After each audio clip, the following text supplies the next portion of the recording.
We all know buyers are liars, don't we? Or do we, Mark?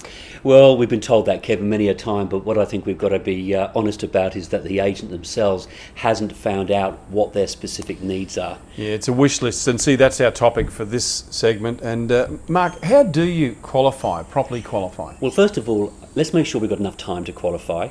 Secondly, let's make sure what we don't do is make assumptions just because we've been in the industry for more than 2 months and all of a sudden we're an expert in real estate, that we know what that particular buyer wants. So the key thing is making sure we ask specific lifestyle need questions. Do you think it's because agents start to take shortcuts? Well, they think they're being clever. They think that they've got a little bit of knowledge. They look at someone and depending what you're dressed in, what you drive, you automatically are going to buy this particular property. And of course, buyers do come in to see an agent with a particular picture in mind, but it is based around, as you said, a wish list rather than a needs list. Yeah. So again, it's the questions we've got to sit down and ask these people.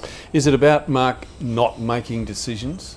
I think it's about keeping every property you have on your books open to this potential buyer. And again, instead of actually just closing off these properties based on what you tell me you want, let me ask you a question for a change, Kevin, because I don't get a chance to do this very often.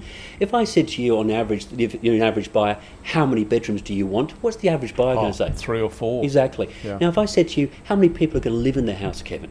Oh, just my wife and I. Okay, so in one question, you want 4 bedrooms. In the other, do you sleep in the same bedroom? It's a wish list, isn't it? Exactly right. Yeah. So what we're saying, from that question of saying how many people live in the home, I now realise that at the end of the day, you may not need 4, maybe just a couple would suffice, depending on a few other aspects about your lifestyle, visitors and guests and so forth.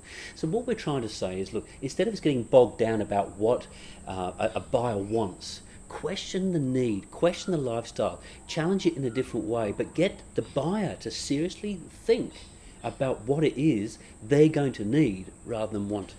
So there's your challenge. Just how good is your qualification? Ask those questions. Are you asking lifestyle questions, or are you just going with what they tell you?